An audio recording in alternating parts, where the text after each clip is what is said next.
All right, so we got these. I have gloves.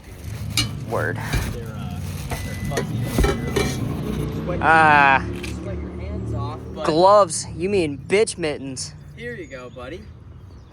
You're gonna have to use these. Nah.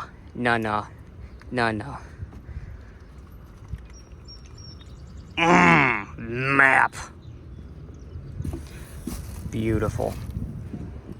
And what we got in here? We got the tips.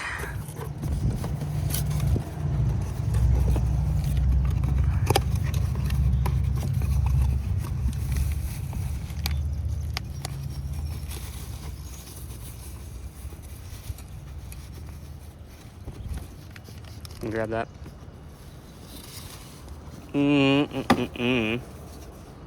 Look at that. That's nice.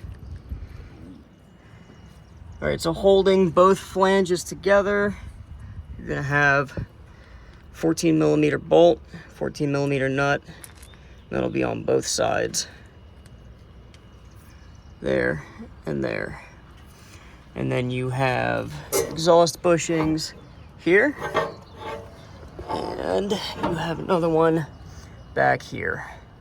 And that's why we have our handy dandy exhaust bushing tool and some silicone lubricant to get those out. All right, so first muffler is out. We are ready for the new one.